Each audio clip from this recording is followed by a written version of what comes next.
It's time once again to interview a coach on the Sports Couch Show, brought to you by People's National Bank, serving you with locations throughout Southern Illinois, member FDIC and equal housing lender, and by Mount Vernon Title Company. When you need title work or real estate closings or contract for deed work, Mount Vernon Title Company. Welcome to another edition of the Sports Couch, and on this show we're going to visit with Coach Justin Townsend of the Fairfield Mules as the Mules took on the previously unbeaten Johnston City Indians in Week 4 of the high school football season. In fact, Johnston City had not been scored on all season long, but the Mules scored first in the game, take 6-0 lead on a 4-yard touchdown pass. Johnston City came back and scored. Then the Mules scored again to go up 12-6, so they actually led undefeated Johnston City twice there in that first quarter. And here's Coach Townsend to talk about it right now. Justin, you got to be happy with the start of your game against Johnston City because that's a good football team. Yeah, I mean, they're a number 6 team, I think, maybe even higher now, I don't know. In 2A, got everything rolling right now down there in Johnston City. Very, very good defensively, offensively. I think they're set up to, obviously, them and Cesar compete for a conference championship and make a deep playoff run this year. But I can't say enough about our kids and the effort they put forth on Friday night. I think we gave Johnston City all they wanted and more. And I think, honestly, the score is really not indicative of how competitive a game it was. I mean, you mentioned that, and it was actually 22-20 at halftime. We had a chance to cut it to, truly a one-score game late in the game with the 2-point conversion, make it 36-28, but we came up short on the 2-point conversion, so it was 36-26, and then they tacked on a score late, to kind of put it out of reach for us. So I'm really proud of our kids. Obviously we, as most people know, we had a kind of a rough week, and our kids bounced back, super resilient, and I was really pleased how they responded kind of in the face of adversity. We had some injuries Friday night. There was points in, whether it was cramps or injuries. We had our second or third string guy out there at different spots at times. And really there wasn't much drop-off. So just a lot of things to take into consideration, but a lot of positives that we feel like we can build on for the rest of our year. Yeah, I agree with you. Again, the final score 44-26. The Indians win it, but yeah, the game much closer than the final score indicated. And if you look at the stat sheet, first downs, I mean, you were right there. It was 19-17, and rushing yards, you were right there, 258-257. That's pretty close. Yeah, we had the last 2 weeks, we've lost to 2 very, very good football teams, and we've outgained or been right there.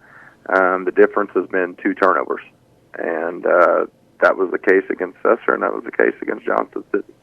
So, we've got to take care of the football, and because when you play really good football teams, usually they're going to make those turnovers hurt, and that has definitely been the case.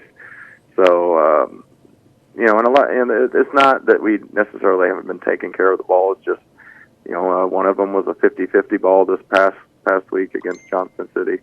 And, we've kind of changed schemes a little bit offensively, and it was a mesh in the backfield between our quarterback and our running back, and it was, just a miscue, and but we've corrected that, So we're going to continue to improve. I feel really, really strongly about that. But, I've already said it once. I think there were so many positives, so many things that we can build on. You can't help but gain some confidence from Friday night. Yeah, I agree. Jude Carter started his first game at quarterback, did a nice job, threw 3 touchdown passes. Yeah, he did. He did a great job. With what we were doing, we were running more of a power read, almost like a option type spread offense, and so everything he was doing was channeling through him, and he had a lot of reads to make. Hit some bubble screens to Miller Simpson, who he threw we mentioned Jude, but Miller Simpson caught 3 touchdown passes. Right. I had a tremendous job, and he did a great job blocking on perimeter. And Jude was making reads. Izzy Sargent had nearly 150 yards rushing. Logan Tullis had 2 carries for 80 yards, around 80 yards before he got hurt. So we had a lot of individual efforts. And all you mentioned Izzy and Miller, they both had tremendous nights defensively, near double digits in tackles. Yeah. So just a lot of individual efforts that make for a great team effort. Right. And just like I said, great night. Mules are now 2-2, and of course you travel to Carmi this week. They are 3-1, but the Bulldogs have not yet played Johnston City, and in fact, they got waxed by Cesar this past weekend, 32-zip. Right. Yeah, you tell your kids not to scoreboard watch, obviously, but it's hard not to when you see that, and especially when we had a tough loss to Cesar, tough loss to Johnston City, but you can't help but think, hey man, they Cesar put it on them, and we had every opportunity to beat Cesar. So, but on the flip side, Carmi's got a lot of veteran coaches. Those kids are going to come out. We like to say, playing with your hair on fire. They're going to come out ready to go. So we're going to have to be ready going down there. But we also feel like, okay, we played Cesar, we played Johnston City, we're right there, came up short, but we feel like every game on our schedule is winnable from here on out, if we play how we're capable, if we play, like we did Friday night. So if we can put it together and maintain what we did in that first half against JC, if we can do that for 4 quarters, we like our chances. But on the flip side, they have the Southern Illinois leading rusher, and even though, Cesar beat them handily, he still had 130 yards rushing. Yeah. So, so we're gonna have our hands full stopping them. The thing that Pollard brings to the table for Carmi is if he just gets one step, he's going to go. And that's just scary anytime you play somebody like that. We've had guys like that in the past, and they're game breakers. They can go at any point in time, and you just you're kind of on the edge of your seat, at any minute. Right. And which is fun for a fan, but as a coach, you're like, oh man, he just gets outside one time or hits that crease, and you just can't relax at any point. So we've been stressing that all week, and but we really have played well defensively, and I know, we gave up 44 points, but we felt like we made Johnston City earn every bit of it, and they actually hurt us in the passing game. And if you look at the stats, I think they had 130, 140 yards passing, and their quarterback dropped some dimes on us. And we felt like we're going to make them throw over the top of us to beat us, and to their credit, they did that. So we felt like we did a pretty good job in the run game. So we feel like, can we do that against Carmi? Yeah, that's what it's going to take. It's going to take that type of effort. Yeah, it's always a great rivalry for many, many years between Fairfield and Carmi. It'll be a good one down there Friday. Shifting gears real quick with another one here. Your athletic director, of course, as well, Fairfield. Big changes in the Black Diamond Conference. You were at the meeting of the BDC ADs last week. You voted to remove Vienna Goreville from football only in the conference, and now Red Hill has agreed to come on board. Talk about that. Yeah, so as an old NEC guy, first off, I'm excited about it for a number of reasons. That reason, one, Billy Gray, their head coach, is my old college roommate. Oh, cool. At McKendree, so excited about that. Red Hill's a strong football program, so I think it adds strength, it adds stability to our conference from a football standpoint. I, as much as anybody, wanted this to work out for Vienna.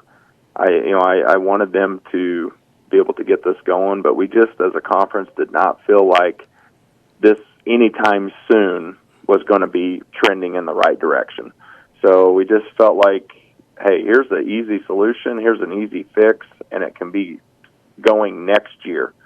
That was one of the biggest things. They can hop in right next year. We've already plugged them in. I've already plugged them in on my schedule. week 2 next year, Red Hill's coming to Fairfield. So, I think it just made sense. I mean, obviously West Frankfort was talked about too, and I think they would have been a great fit. But the big thing with them is they were going to have to come in all sports, and it was probably going to be a 2-year waiting period. And I just felt like everybody felt like we didn't have 2 years, and here's Red Hill willing to come in right now in football only. Nothing else changes in the conference. We don't have to flip sides. We don't have to figure anything else out.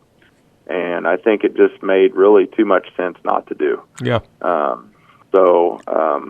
That's where it came about. And, I think Christopher actually played him this past weekend to fill in. And so that's where we're at. And I think it's going to be a positive thing for our conference, and we'll go from there. Yeah. And, I made a suggestion, and you might have read my thread or my column about the fact that if Vienna-Goreville wants to continue to play football, they might look into 8-man football because there's other schools that are doing that in Illinois. Yeah. And I also think that maybe part of the issue that they've had down at Vienna is the fact that they introduced boys soccer down there. And I don't know that you can find another high school with 330 enrollment anywhere in Illinois that plays both football and soccer because the numbers just aren't there. Yeah, I think that's a question. I mean, definitely that's a question that's been asked at conference meetings. I think the thing that is going to be interesting to see, and this isn't just from Vienna, this is just from small schools in general, is when, and I say if because I think it's coming, is when the IHSA recognizes 8-man football as a state championship sport. Mm-hmm. Because I think it's coming. I mean, and I think they deserve it, quite frankly. What is that going to do for everybody else? Because there's going to be other small schools, there's going to be other 1A schools that are going to have to take a long, hard look at themselves and say, well, why are we playing 11-man when we could be playing 8-man and it's recognized as a state playoff, and they're recognizing it as the state championship. So, will there be other Southern Illinois schools? Will there be other BDC schools? Mm-hmm. That have to take a look at that, because I hesitate to even say this, but, we just brought Red Hill in. I know that there was talk of them even doing that, a few years ago. Right. But now their numbers are great, and they've never had an issue.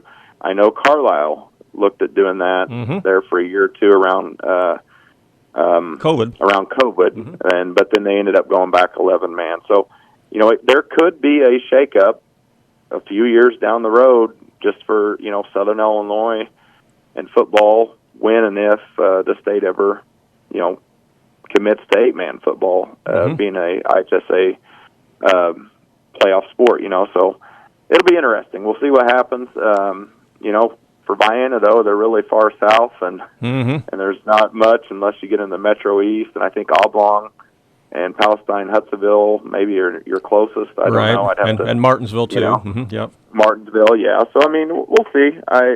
Like I said, I hate a school that wants to have football, and it's just not working out. I hate for any school to lose football, So right. I think that was, people ask, well, why haven't you done this a long time ago? Well, I don't think anybody was wanting to take football away from them. No. That was probably the biggest holdup.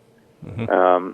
Hopefully they can get things up and going, and who knows where we'll be. So we'll see what happens. Yeah, we are excited. Definitely have Red Hill. Yeah, I think it'll be a great fit for everybody. You're right. It will be. Coach, appreciate the visit again. Good luck this coming weekend against Carmi, and appreciate your time. Okay. Okay. Have a good one. Okay. Bye-bye.